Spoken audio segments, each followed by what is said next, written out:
जिन जिन लोगों ने IR opt किया है, मैं आपको मजे की एक बात बताता हूँ। बिलीव यू मी, मेरी 16 क्लासेस में तुम्हारा पाक अफेयर और करंट अफेयर ऐसा तैयार होगा ना, तुम कहोगे कि यार अब पाक अफेयर और करंट अफेयर का मसला ही नहीं है। मतलब मैं पाक अफेयर और करंट अफेयर का सेशन स्टार्ट ही नहीं करने वाला। हमारी इसी में ही पाक अफेयर और करंट अफेयर तैयार हो जाएगी, ठीक है। दूसरा, हमारा यूएस हिस्ट्री का 2 क्वेश्चंस इसी में से अटेम्प्ट होंगे। हमारी यूएस हिस्ट्री के 2 क्वेश्चंस इसी में से अटेम्प्ट होंगे, ठीक है। थर्डली, नंबर क्यों नहीं आते बच्चों के, या वो आया टारगेटेड क्यों हो रहा है, तो उसकी जो रीजन है ना, जो टारगेट टारगेट होने की रीजन है वो ये है कि बच्चों को ना आईआर का पेपर अटेम्प्ट नहीं करना आता, ठीक है। मतलब आईआर में सिर्फ इतनी सी टेक्निक है कि आपने थीरीज को समझना है और थीरीज को समझ के अप्लाई करना है। इसलिए हमारी जो पूरी 5 क्लासेस होंगी ना, पहली मैं आपको सिर्फ थीरीज पढ़ाऊंगा। एक क्लास में हम ट्रांसफॉर्मेशन की रखेंगे, ठीक है ना। ट्रांसफॉर्मेशन में क्या होगा कि हम कन्वर्ट करेंगे कि अब हमने थ्योरी को अप्लाई कैसे करना है, हम वो सारा कुछ सीखेंगे, ठीक है। उसके बाद हम अपने आईआर में World War Two, League of Nation, Cold War, ASEAN, OIC, SAARC, United Nations, सारा कुछ करेंगे। मैंने यूएस हिस्ट्री भी पढ़ाई है, मैंने पंजाबी भी पढ़ाई है, लेकिन मैं इतना एक्साइटेड कभी नहीं हुआ। आई am very very and very excited today. उसकी वजह जो है वो ये है कि मतलब मुझे लगता है कि यार जी जो है ना सेशन लेके ना, तुम लोग you will love it.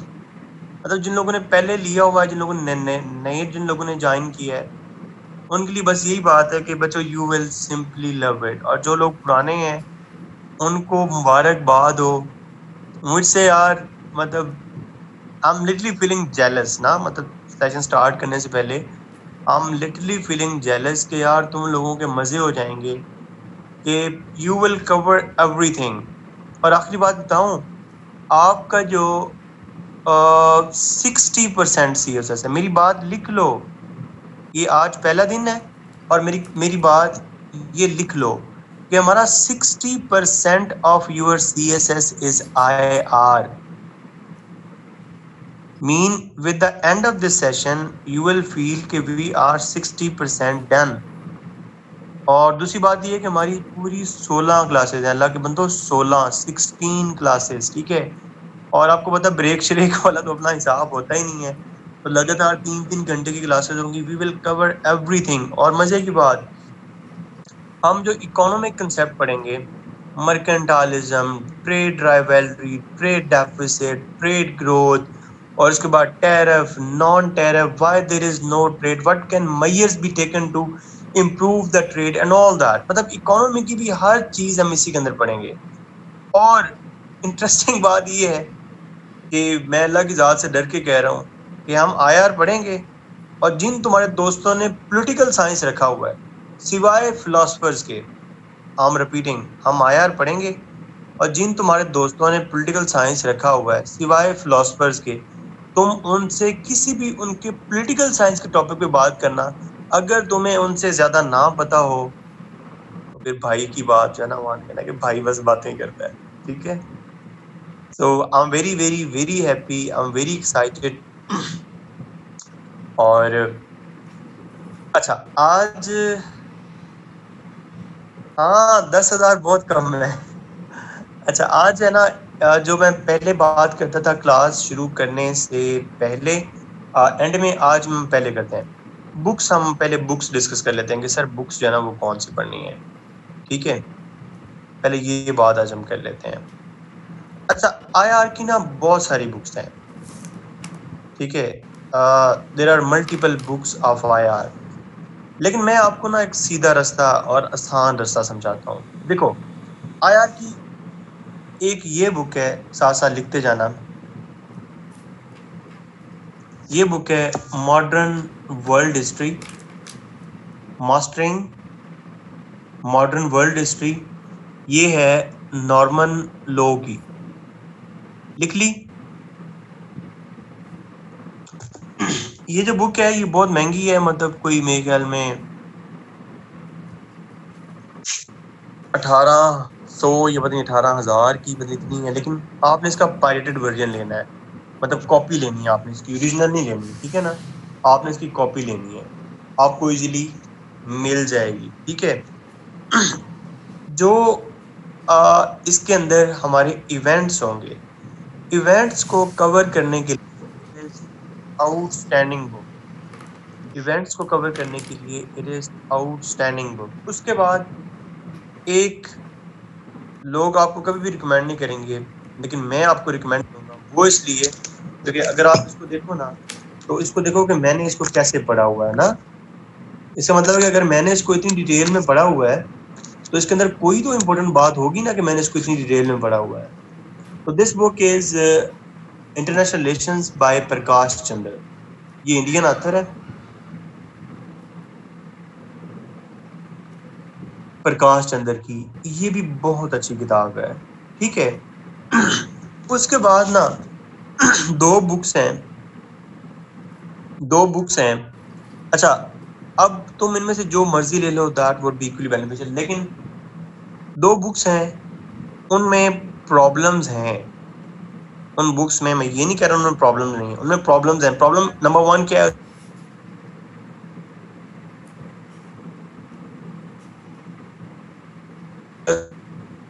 Sorry for the interruption. जी सॉरी फॉर द इंटरप्शन। उस बुक की जो इंग्लिश है वो बहुत पैथेटिक है, लेकिन हमने उससे इंग्लिश तो नहीं ना पढ़नी, हमने तो अपना उससे आईआर का पढ़ना है ना। उसका फायदा क्या है? उसका फायदा ये है कि उसका जो कंटेंट है वो बहुत अच्छा है।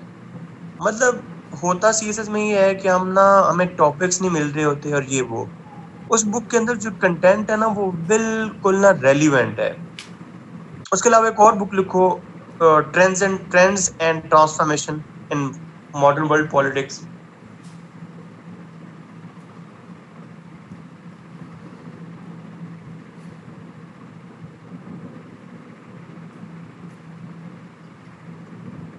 Trends and transformation in world politics.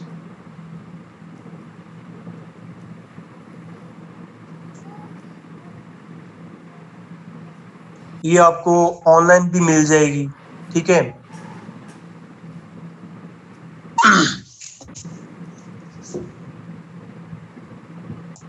अच्छा, अब ये जो सारी trends and transformation, trends and transformation,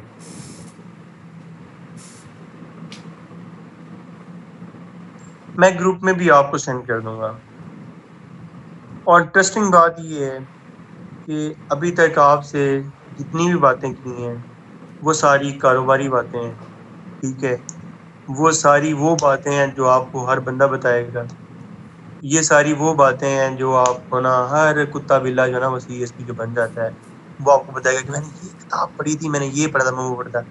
अगर तुम मेरी बात का यकीन कर लो, मैं आपको सिंपल मेथड बताता हूँ, सिंपल फॉलो करते हैं, ठीक है।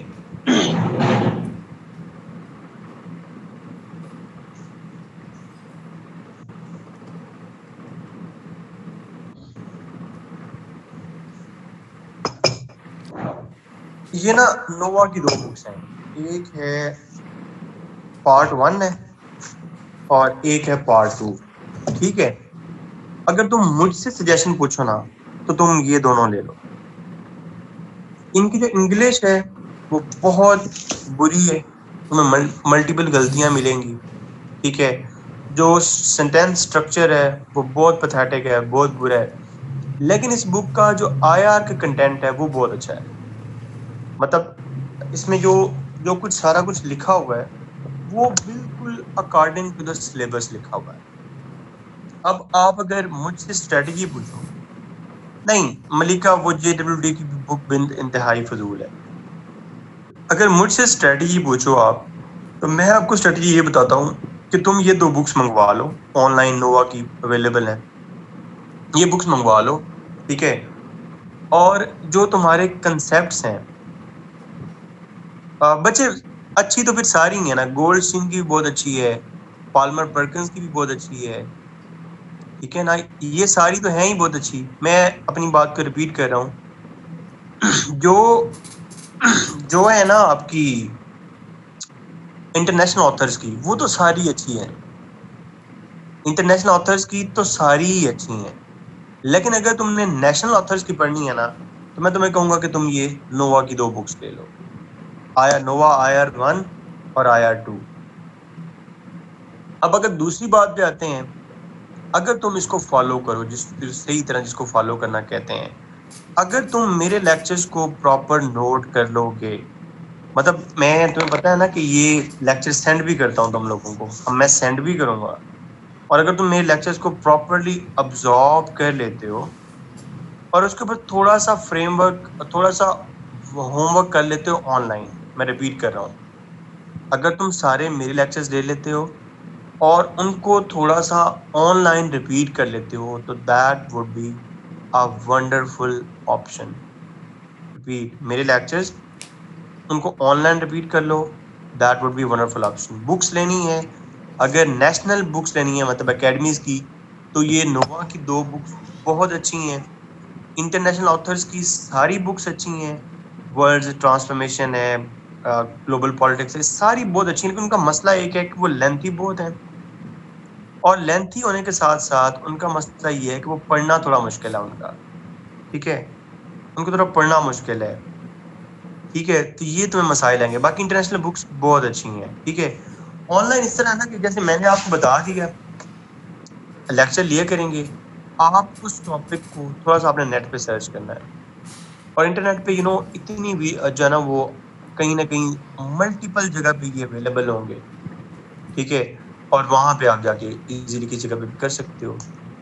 और मैं इस सारी बातों को सम कर रहा हूँ, मैं इन सारी बातों को सम इस तरह कर रहा हूँ कि जिस दिन मेरा लेक्चर हो जाया करेगा ना एक टॉपिक का, क्योंकि मैंने इसके ऊपर बड़ी मेहनत करनी है ना, मैंने पूरी 16 क्लासें रखनी है, जिस दिन मेरा एक टॉपिक हो जाया करेगा, तुम्हारे माइंड में ना खुद ही एक स्कीम बन जाया करेगी कि यार अब हमने इसको कैसे करना है, ठीक है। दूसरा दूसरा तरीका मेरा क्या होता है, पहला कि एंड पे मैं आपको क्वेश्चन दिखाया करूंगा कि यार ये आज मैंने टॉपिक पढ़ा है, और इस टॉपिक से ये जो है ना वो क्वेश्चन पूछे गए हैं, तो वो तुम जो है ना वो क्वेश्चन देख लेने हैं तुम लोगों ने। और एक इंटरेस्टिंग बात ये है कि मैंने IR की जिस समय एनालिसिस करता हूँ, मैं अभी नहीं शेयर करूंगा, मैं बाद में शेयर करूंगा। इंटरेस्टिंग बात ये है कि जब मैंने IR का जो है ना वो किया ना, उसकी फाइल बनाई कि यार इसके पेपर्स किस तरह हैं, तो ये देखो इसके जो टोटल बने ना ये वाले टॉपिक्स, ये देखो पता कितने टॉपिक बने हैं, टोटल टॉपिक मैं तुम्हें दिखाता हूँ, ये देखो टोटल टॉपिक्स बने हैं सिर्फ 31, मतलब 31 तो मिसलेनियस है, मतलब सिर्फ 30 टॉपिक्स बने हैं बस। तो इंटरेस्टिंग बात यह है कि IR के अंदर सिर्फ और सिर्फ 30 टॉपिक्स हैं, सिर्फ 30 जो हमने करने हैं। ठीक हो क्या? कोई क्वेश्चन है स्ट्रेटजी के?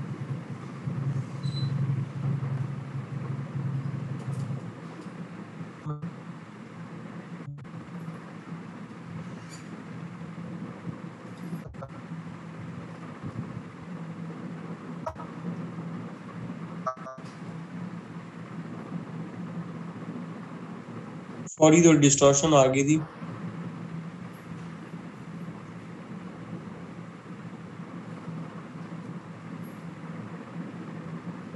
अच्छा, अब मेरी बात सुनो।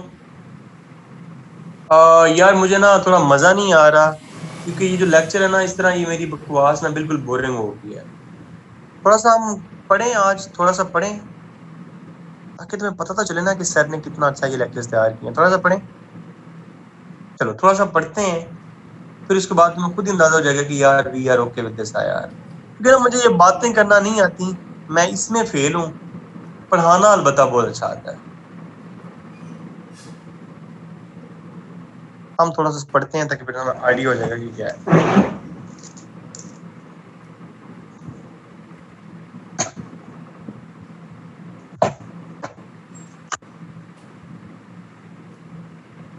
चलो आज हमारा टॉपिक है इंटरनेशनल रिलेशन।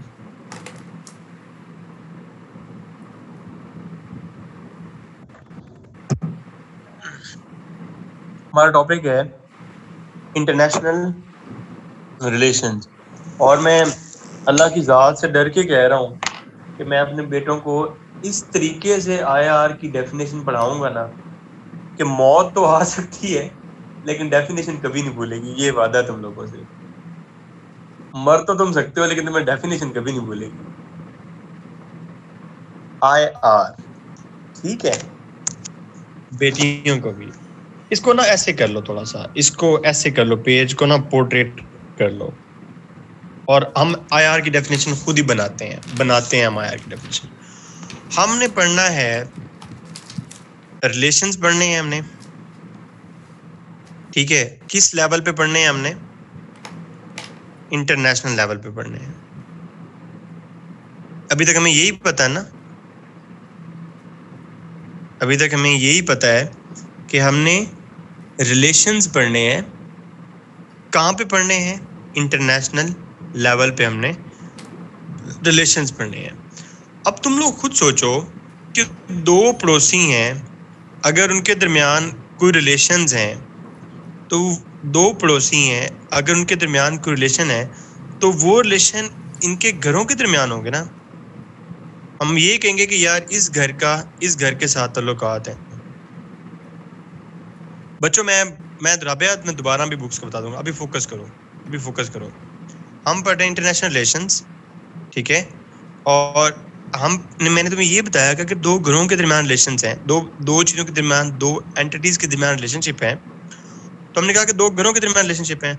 अब अगर हमने इंटरनेशनल लेवल पे रिलेशंस डेवलप किए हैं, अगर हमने इंटरनेशनल लेवल पे रिलेशन डेवलप किए हैं, तो ये किसके दरमियान होंगे? भला? फिर स्टेट्स के दरमियान होंगे। अच्छा, स्टेट्स में से यूज करना है, कंट्री नहीं यूज करना। कंट्री ना ऑफिशियल वर्ड नहीं है, state is an official word. अच्छा, फिर हमारी अभी तक हमारी जो है ना वो डेफिनेशन क्या बन गई कि international relations between states is called IR. International relations among states is called IR. Golmaal किसने देखी थी? वो जिस तरह उसको बता रहा था ना नाम कि मेरा नाम है मुत्ता स्वामी, कहता ठीक है।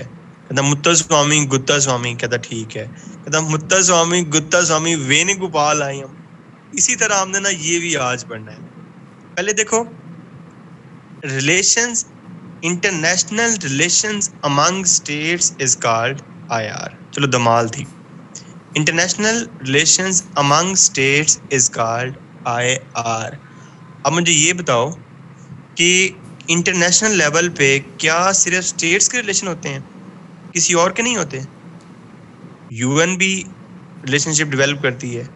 हमारे मुल्क में मैकडोनल्ड है, उसके भी इंटरनेशनल लेवल पर रिलेशंस हैं। जो जितनी भी एमएनसीज हैं, ऑर्गेनाइजेशंस हैं, उनके भी रिलेशनशिप हैं कि नहीं है? तो क्या हम फिर ये कह सकते हैं कि स्टेट्स के भी और ऑल सिग्निफिकेंट ग्लोबल एक्टर्स के भी? हाँ पुत्री, तुम भी साथ साथ नोट करते रहना, फिर डबल तरीके से याद हो जाएगा। तुम भी साथ साथ पढ़ोगे ना तो फिर डबल तरीके से याद हो जाएगा। तो अभी वही मुत्ता स्वामी गुत्ता स्वामी रिपीट करते हैं कि international relations among states and all significant global actors is called IR. ठीक हो गया? इतनी याद होगी डेफिनेशन। अब हम इसको मजीद एक्सपैंड करते हैं। हमने अभी तक क्या पढ़ा? हमने ये पढ़ा कि जो आईआर है वो क्या है?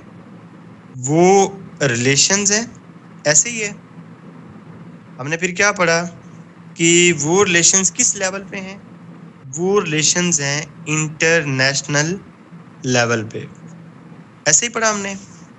उसके बाद हमने क्या पढ़ा कि वो रिलेशनशिप किसके दरमियान है, वो रिलेशनशिप हैं बिटवीन स्टेट्स और वो रिलेशनशिप हैं between all significant global actors. मैं अगर यहाँ पे ब्रेक लगाऊं और मैं इसको दोबारा रिपीट करूं, बतूल ये ज्यादा अच्छा लफ्ज है, नॉन स्टेट एक्टर्स भी ठीक है लेकिन ये ज्यादा अच्छा लफ्ज है, all significant global actors. IR is a relations at international level among states and all significant global actors। अब मुझे ये बताओ कि अगर ये एक घर A है और एक घर B है, ये आपस में क्यों रिलेशनशिप डेवलप करेंगे? ये आपस में रिलेशनशिप क्यों डेवलप करेंगे? अगर इनका आपस में कोई कॉमन इंटरेस्ट होगा, अगर इनका आपस में कोई कॉमन इंटरेस्ट होगा तो इसलिए ये रिलेशनशिप डेवलप करेंगे। तो हमारी डेफिनेशन क्या हो गई, थोड़ी मजीद एक्सपैंड होगी कि IR is a common interest या इंटरेस्ट बेस्ड, जैसे मर्जी कर लो। मुझे कोई आइडिया नहीं है, मेरी क्लास हो रही है, मैं आपसे बात नहीं कर सकता, सॉरी। हम इसको मजीद एक्सपैंड होगी हमारी डेफिनेशन कि IR is interest-based relations at international level among states and all significant global actors। किसी को कंफ्यूजन तो नहीं है? उसके बाद अगर कंट्री A कंट्री B को रिकॉग्नाइज करेगा, अगर कंट्री A कंट्री B को रिकॉग्नाइज करेगा तो मतलब कहेगा कि ठीक है तुम मुल्क हो, तो ये कैसा रिलेशनशिप डेवलप होगा? Political relationship. ठीक है मेरे प्यारे बच्चों, अगर कंट्री A कंट्री B को रिकॉग्नाइज करेगा तो ये इनके दरमियान एक पॉलिटिकल रिलेशनशिप डेवलप हुआ है। और रिकॉग्नाइज करने के बाद अगर कंट्री A कंट्री B के साथ ट्रेड स्टार्ट शुरू कर देगा, अगर कंट्री B के साथ ट्रेड स्टार्ट कर देगा तो ये कौन सा रिलेशनशिप हो जाएगा, पॉलिटिकल के नॉन पॉलिटिकल? Non political. एक ही रखो ना, अभी एक ही उसको मेजर हेड में लेके आओ, अभी इसको मेजर हेड में लेके आओ, बाद में इसको हम नीचे कर लेंगे सोशल रिलीजियस ये वो। मैंने कहा ना मैं आपको ऐसी तरीके से डेफिनेशन करेंगे हम सारी जिंदगी आप कभी नहीं भूलोगे। अच्छा, अब हम इसको यहाँ पे क्या ऐड कर सकते हैं कि IR is interest based relations. कौन से रिलेशंस? Political relations. दोबारा पढ़ूं, IR is interest-based political relations between states and all significant global actors at international level। अगर मैं इसको थोड़ा सा मजीद एक्सपैंड करूं तो यहाँ पे हम लिख लेते हैं नॉन पॉलिटिकल।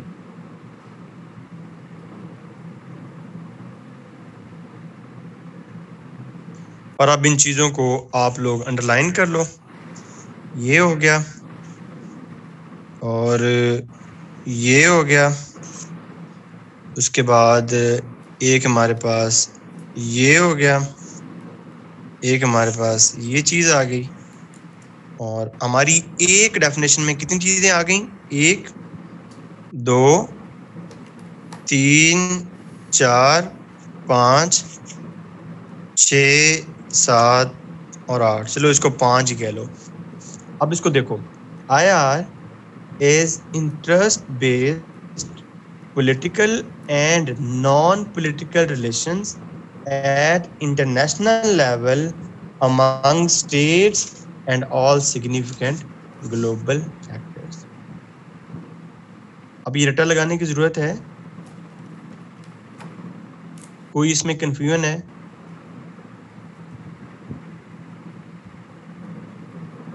मजा आया है? ऐसे मजाक मजाक में हमने सारा IR पढ़ देना है। पता नहीं वो कौन से उल्लू के पट्टे हैं जो कहते हैं कि मुश्किल है। चलो अब एक और खुशखबरी है, you would be surprised to know. अब मेरी बात सुनो, लोग कहते हैं जी एलिमेंट्स ऑफ आईआर क्या होते हैं, एलिमेंट्स ऑफ आईआर क्या होते हैं। और मजे की बात बताऊं, मैंने तुम्हें एलिमेंट्स ऑफ आईआर पहले ही बता दिए,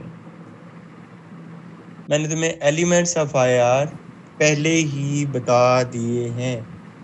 वो कहाँ पे बताए हैं, वो मैंने आपको यहाँ पे बता दिए हैं। हमने क्या कहा था कि IR is interest based relations, political and non-political among the states and all significant global actors at international level। तो इसमें एक तुम्हारा इंटरेस्ट, ठीक है, दूसरा नेचर ऑफ इंटरेस्ट कि वो पॉलिटिकल है या नॉन पॉलिटिकल है, तीसरा रिलेशंस, चौथा एक्टर्स। तो ये तुम्हारे क्या हो जाएंगे, ये तुम्हारे एलिमेंट्स ऑफ आईआर हो जाएंगे। देखो एक सेल है या कोई भी एक एंटिटी है, कोई घर है, उस घर के अंदर जो फर्नीचर है, जो जो जो उसका वॉशरूम है, या जो घर है, ये जो ये सारा कुछ है, ये उस घर के क्या है,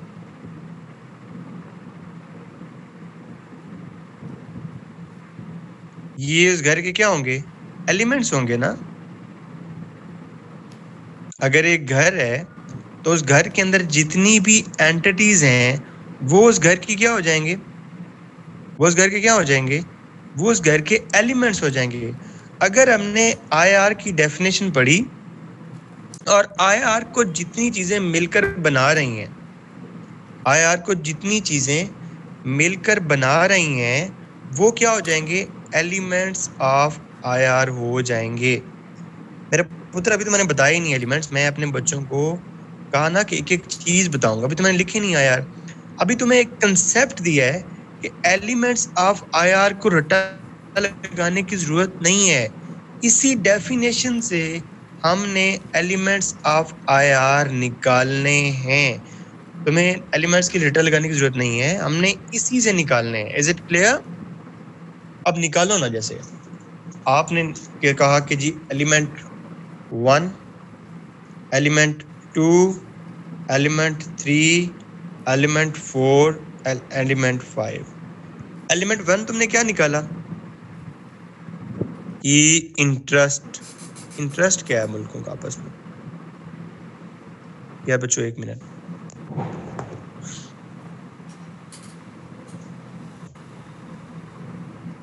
इंटरेस्ट मल्टीपल है, ठीक है, इंटरेस्ट हम बाद में कर लेते हैं। दूसरा एलिमेंट हमारा क्या था कि नेचर, नेचर ऑफ रिलेशनशिप कौन कौन से हैं। अब नेचर कौन कौन सी है भला, एक पॉलिटिकल और एक नॉन पॉलिटिकल, ठीक है मेरे बेटा। और इंटरेस्ट कौन से हैं, इंटरेस्ट या होते हैं कॉमन इंटरेस्ट, या हमारी चाइना के साथ दोस्ती है, या हमारी इंडिया के साथ क्या है, दुश्मनी है। समझ आई ये बात? इंटरेस्ट या कॉमन होते हैं या क्या होते हैं, कंपीटिंग होते हैं।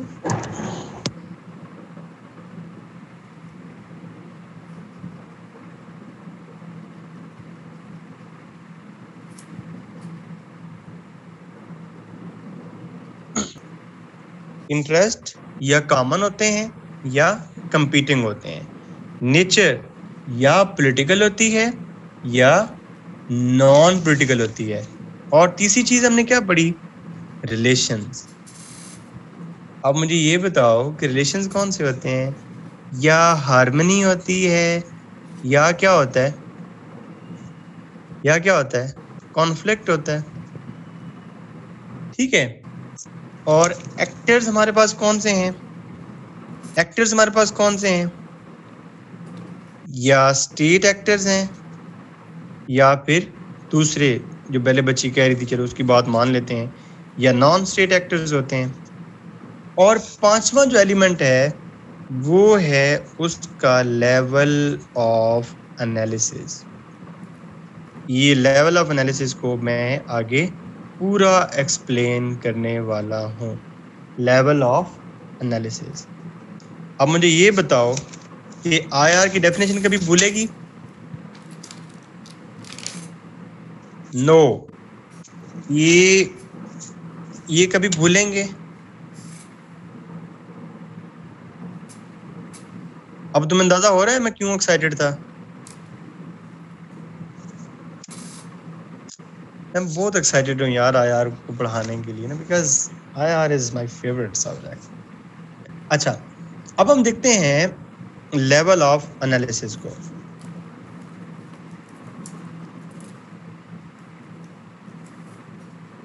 बच्चे इतना सिंपल तो है ना।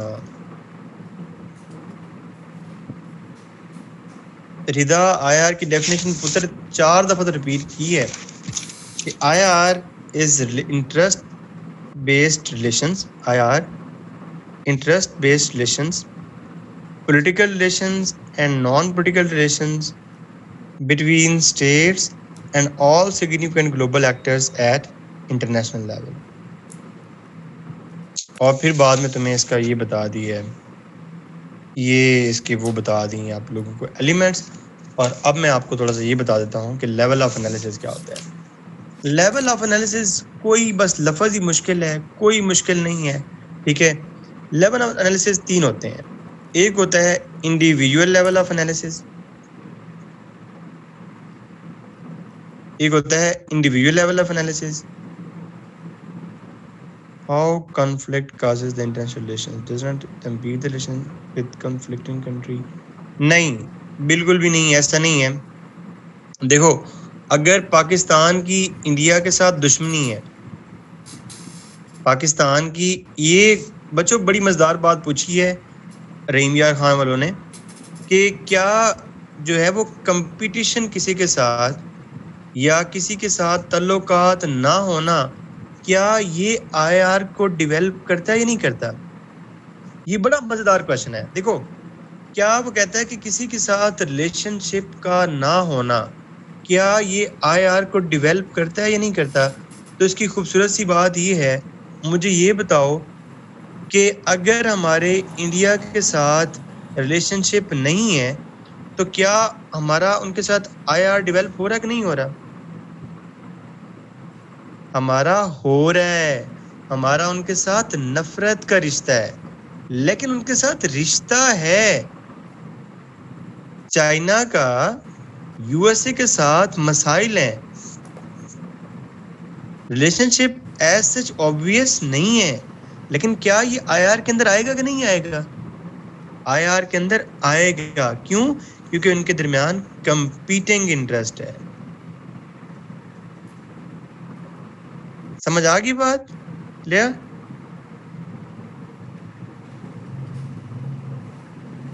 चलो अब हम आते हैं एक इम्पोर्टेंट बात की तरफ, और इम्पोर्टेंट बात ये है कि उसकी अगर हम लेवल ऑफ एनालिसिस को देखें, लेवल ऑफ एनालिसिस को देखें तो 3 है। एक है इंडिविजुअल लेवल ऑफ एनालिसिस, एक है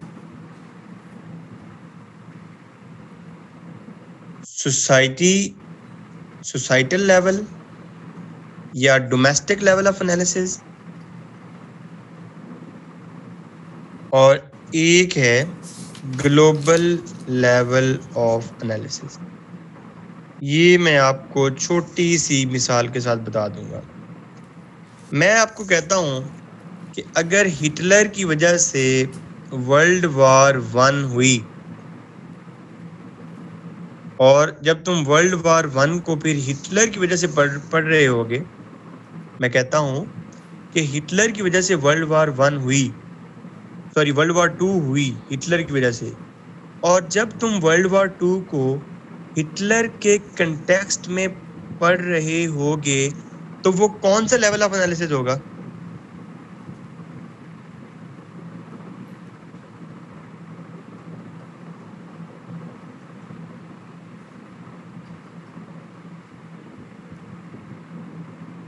इंडिविजुअल लेवल ऑफ एनालिसिस। बच्चों, इंडिविजुअल लेवल ऑफ एनालिसिस, जब हम एक शख्स की पर्सनैलिटी को पढ़ रहे हैं, जब हम एक शख्स की पर्सनैलिटी को पढ़ रहे हैं तो तब वो क्या होगा? Individual level of analysis. Individual level of analysis. हमारी सोसाइटी के अंदर सऊदी अरब के साथ जफियां डालने की आदत है। मज़हब हमें बहुत पसंद है ना। हमारी सोसाइटी को सऊदी अरब के साथ जफियां डालने की आदत है। तो ये जो जफियां डालने की आदत है या ये जो जफियां डालने की हिस्ट्री है, ये कौन सा लेवल ऑफ एनालिसिस होगा? Societal level of analysis. Societal level of analysis, ठीक है। उसके बाद जो अभी कोविड-19 चल रहा है, और कोविड-19 के अगेंस्ट जितनी भी ये मूवमेंट हो रही है, पूरे कंट्रीज मिल के ट्राइयां कर रहे हैं, तो ये कौन सा लेवल ऑफ एनालिसिस हो जाएगा?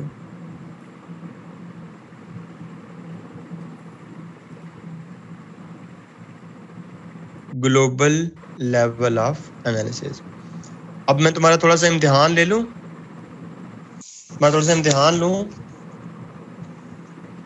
मुझे ये बताओ कि कार्ल मार्क्स की वजह से लेनिन इम्प्रेस हुआ और लेनिन ने एक अपनी ज़ाती बुनियाद पे अपने आइडिया को इम्प्लीमेंट करवा के दुनिया के अंदर कम्युनिज्म लेकर आया। तो ये कौन सा लेवल ऑफ एनालिसिस होगा?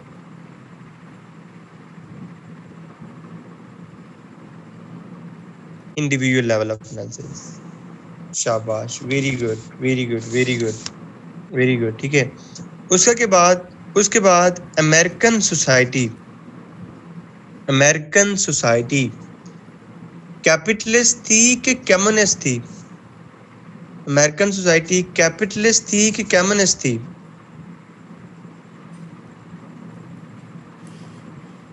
कैपिटलिस्ट थी। तो उनकी जो कैपिटलिस्ट सोसाइटी कम्युनिज्म के अगेंस्ट थी, तो ये कौन सा लेवल ऑफ एनालिसिस हो जाएगा?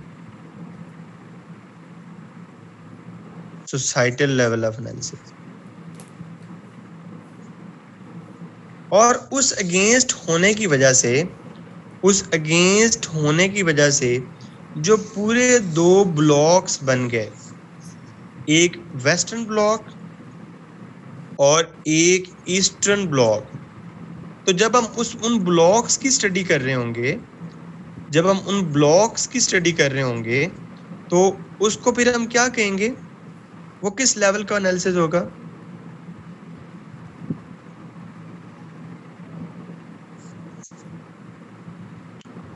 मुश्किल तो नहीं है यार,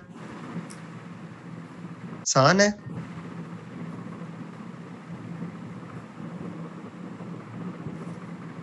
चलो अब इससे भी ज्यादा आसान करते हैं।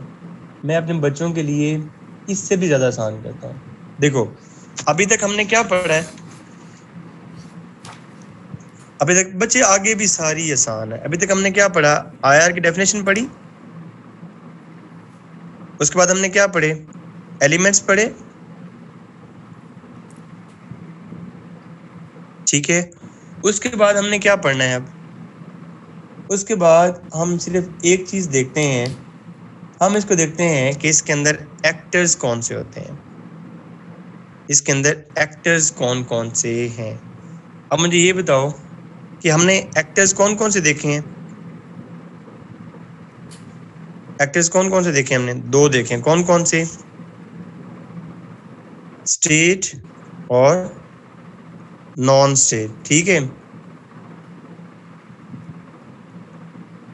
स्टेट्स को मजीद एक्सप्लेन करने की जरूरत है?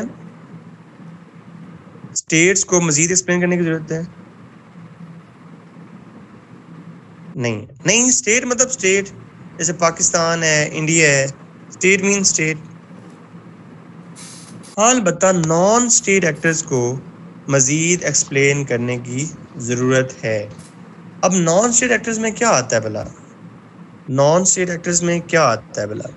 इसमें काफ़ी सारी चीज़ें हमारे पास आ जाती हैं, जिसमें कौन कौन सी चीज़ें मशहूर हैं। स्टेट की डेफिनेशन होती है, हम बिल्कुल ये बाद में करेंगे, इसमें जो सबसे पहली चीज़ आती है वो आती है इंटरनेशनल, रुक जाओ मैं बताता हूँ, इंटरनेशनल ऑर्गेनाइजेशंस। इंटरनेशनल ऑर्गेनाइजेशंस, ठीक है, IGOs, इंटरनेशनल ऑर्गेनाइजेशन, सॉरी ये जी मैंने गलत डाल दिया ये आई और ये ओ, IOs क्या हो गई? International organisations. अब इंटरेस्टिंग बात यह है कि लोग इंटरनेशनल ऑर्गेनाइजेशंस तक पढ़ा के अगली चीज़ नहीं पढ़ाते कि इंटरनेशनल ऑर्गेनाइजेशंस की दो टाइप्स होती हैं आगे मजीद। एक होती हैं IGOs। अब आई का क्या मतलब हो गया? इंटरनेशनल। ओ का मतलब हो गया ऑर्गेनाइजेशंस। जी का मतलब हो गया गवर्नमेंटल। इंटरनेशनल गवर्नमेंटल ऑर्गेनाइजेशंस मतलब क्या? कि वो ऑर्गेनाइजेशंस जिनके अंदर स्टेट्स की विल, जिनके अंदर गवर्नमेंट्स की विल ऐड होती है और बकायदा गवर्नमेंट्स उनको रन कर रही होती हैं, उनको IGOs कहती हैं, जिसकी सबसे बड़ी मिसाल क्या है? UN। अब पाकिस्तान अगर UN का मेंबर है तो क्या पाकिस्तान की गवर्नमेंट का रिप्रेजेंटेटिव UN में बैठा है कि नहीं बैठा?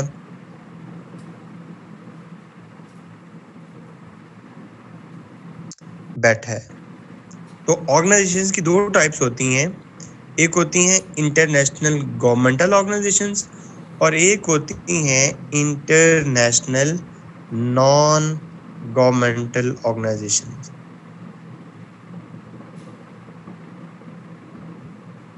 अब इन दोनों में एक चीज कॉमन है, कि इन दोनों के अंदर स्टेट की विल चाहिए होती है। नहीं असद नहीं, इन दोनों के अंदर स्टेट की विल चाहिए होती है, ठीक है। और इनके अंदर डिफरेंस बात ये है कि इसके अंदर IGOs के अंदर सिर्फ कौन मेंबर हो सकता है? IGOs के अंदर सिर्फ मेंबर कौन हो सकता है? स्टेट्स मेंबर हो सकती हैं। और INGOs के अंदर स्टेट का मेंबर होना जरूरी नहीं है। कोई बताओ मुझे इंटरनेशनल नॉन गवर्नमेंट ऑर्गेनाइजेशन।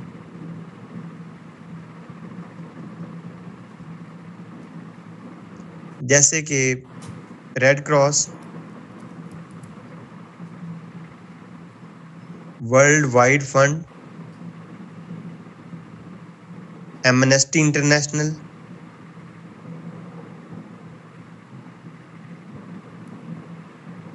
नहीं, तालिबान नहीं हुजैफा, मैं आता हूँ इसकी तरफ। तालिबान नहीं, तालिबान और चीज है, तालिबान और चीज है यार। मैं रिपीट करता हूँ,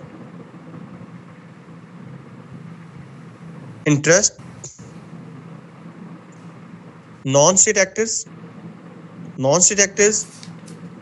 इंटरनेशनल ऑर्गेनाइजेशंस, जिनमें सबसे पहला इंटरनेशनल ऑर्गेनाइजेशंस, इनकी दो types, IGOs, INGOs, international governmental organisation और इंटरनेशनल नॉन गवर्नमेंटल ऑर्गेनाइजेशंस, ठीक है।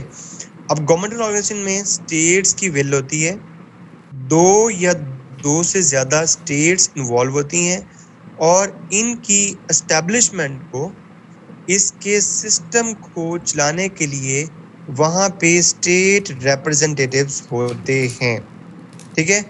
और जब अब बात आ जाती है इंटरनेशनल नॉन गवर्नमेंटल ऑर्गेनाइजेशंस पे, तो वहां पे स्टेट की विल तो होती है, जिस भी बंदे ने वहां पे ज्वाइन करना है उसको स्टेट विल तो चाहिए, लेकिन वहां पे एज सच गवर्नमेंट के एजेंट्स काम नहीं कर रहे होते, जिसकी बड़ी मिसाल रेड क्रॉस है, WWF है और एमनेस्टी इंटरनेशनल है। क्लियर हुई ये बात? Any confusion?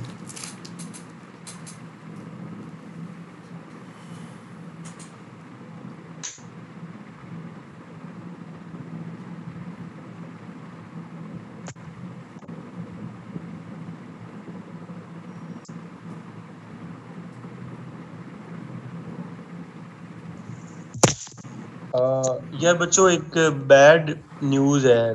मजा आ रहा था अभी पढ़ने का कि नहीं आ रहा था?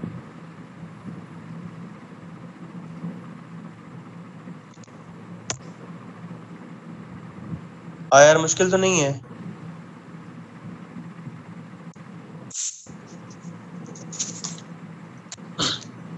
अच्छा एक बैड न्यूज़ है। अगर मैं तुम्हें कहूँ कि हम लेक्चर खत्म कर रहे हैं तो तुम्हारा क्या रिस्पॉन्स होगा?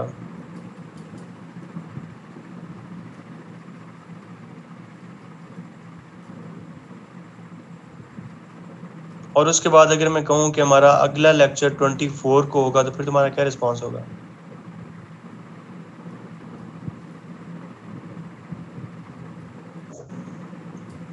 चलो मेरी बात सुनो।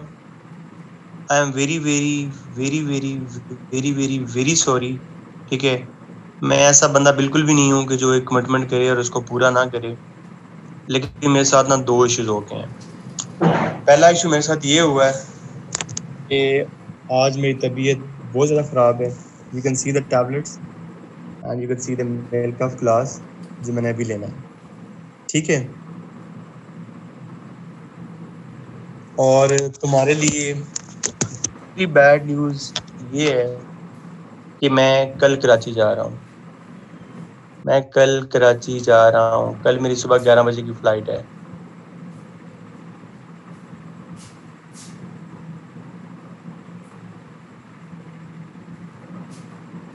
और तीसरी बैड न्यूज़ ये है कि मैं 24 को वापस आऊँगा और हमारी अगली क्लास 24 को होगी।